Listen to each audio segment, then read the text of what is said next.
Hi అండి, అందరూ ఎలా ఉన్నారండి? బాగున్నారండి. ఈరోజు నేనైతే కొత్తిమీర టమాటా పచ్చడి చేస్తున్నానండి. ఇది రైస్లోకి అలాగే ఇడ్లీ దోశలోకి చాలా బాగుంటుంది, అన్ని విధాలు ఉపయోగపడుతుంది. కొత్తిమీర ఉందని చేస్తున్నాను నేను ఎలా చేసుకుంటానన్నది మీకు చూపిస్తున్నానండి. అంటే మీకు తెలియదని కాదు, పచ్చడి అప్పుడు కొంచెం 2-3 రోజులు మనకి రోటి పచ్చడి నిల్వ ఉండాలంటే కొంచెం ఆయిల్ ఎక్కువ వేసుకుంటే నిల్వ ఉంటుందండి. అసలు ఇప్పుడు ఎండాకాలం కదా, తొందరగా పాడైపోతాయి. ఆయిల్ కొంచెం వేడెక్కాలండి.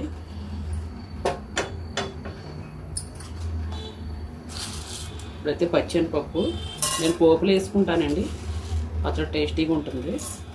అలాగే సాయమినపప్పు, కొంచెం ఆవాలు, అలాగే జీలకర్ర, అలాగే టేస్ట్ కోసం కొన్ని మెంతులు. కొంతమంది పచ్చడి అయ్యాక పోపు పెట్టుకుంటారు, కొంతమందికి రోటి పచ్చడి కాబట్టి పోపు పెట్టుకోరు. నేనైతే ముందుగానే పోపు వేసుకుంటాను. ఇవన్నీ మిక్సీ పట్టుకుంటే మనకి మంచిది కాబట్టి కొంతమంది తింటారు కదా, అన్నీ ఏరి పెట్టేస్తారు పోపులు.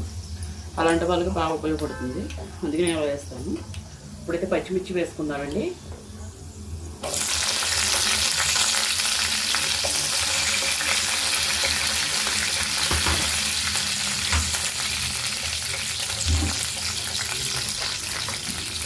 సిమ్లోనే పెట్టుకోండి.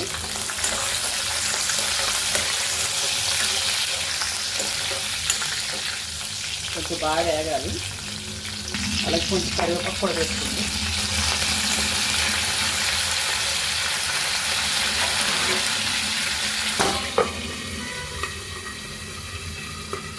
కొంచెం మూత పెట్టేసుకుంటే అదంతా మీద తొలకుండా ఉంటుంది.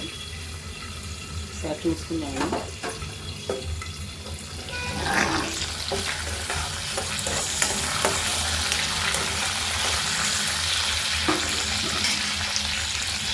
కొంచెంసేపు వేగాలండి. ఇందులో టమాటాలు కూడా వేసేసుకున్నాను.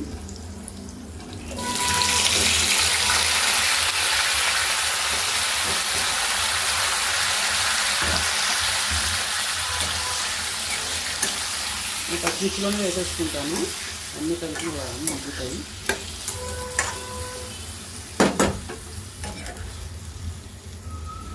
ఇలా పళ్ళు వేసుకున్నాం.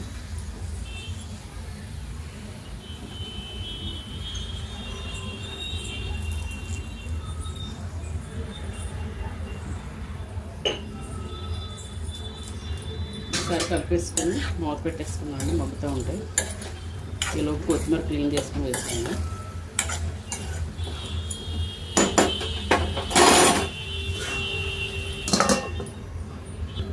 ఒకసారి చూద్దామండి. ఇందులో కొత్తిమీర వేసేసుకున్నాను.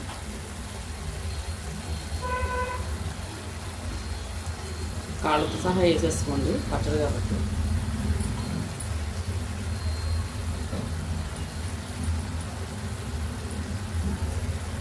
అంతేనండి, సిమ్లో పెట్టి మూత పెట్టేసుకున్నాం.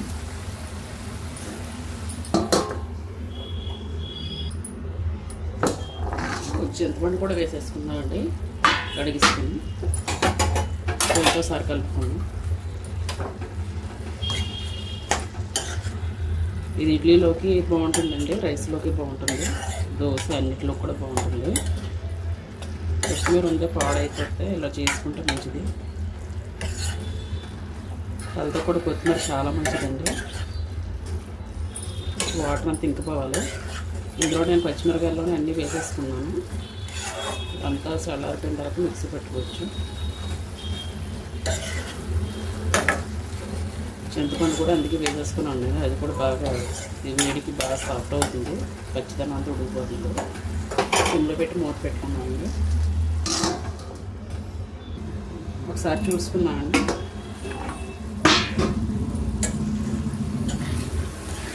రెండు బాగా కలుపుకోండి. ఇంకా వాటర్ ఉంది, అది కూడా బాగా ఇంచుకోవాలి.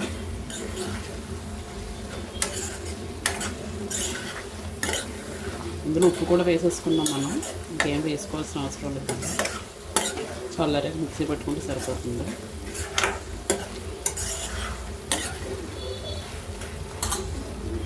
కొంచెం వాటర్ ఉంది, అది కూడా ఇంకిపోవాలి. సరే మూత పెట్టేసుకుందాం. ఇప్పుడు ఒకసారి చూసుకున్నాను. విజిల్ అది కొట్టేస్తుంది, అయిపోయిందండి. వాటర్ కూడా బాగా ఇంకిపోయింది. ఇలా ఉన్నప్పుడు కట్టేసుకోవచ్చు. చల్లారైతే మిక్సీ పట్టేసుకున్నాను. మిక్సీ పట్టుకున్న తర్వాత చూపిస్తాను మీకు మళ్ళీ. నేనైతే ఇంకా పోపు అయితే పెట్టుకునండి. ముందే మనం పచ్చనిపప్పు, సాయంపప్పు ఇవన్నీ వేసుకొని ఇలాగ తాలింపులో ఇలా మగ్గి పెట్టుకుని మిక్సీ పెట్టుకుంటే టేస్ట్ బాగుంటుంది. ఒకసారి మీరు కూడా ట్రై చేయండి. మిక్సీ పట్టుకున్న తర్వాత చూపిస్తాను. ఓకే రండి, పేస్ట్ అయితే చేసేసుకున్నాను, మిక్సీ పెట్టేసుకున్నాను. ఇలా పెట్టుకుంటే సరిపోతుందండి, మరీ మెత్తగా ఉంటే బాగోదు. చాలా టేస్ట్గా ఉంటుంది, ఒకసారి ట్రై చేయండి మీరు కూడా. ఓకేనండి, నా వీడియో నచ్చినట్టయితే సబ్స్క్రైబ్ చేసుకోండి, లైక్ చేయండి, షేర్ చేయండి. మరొక మంచి మళ్ళీ కలుద్దాం. అందరికీ బాయ్ అండి.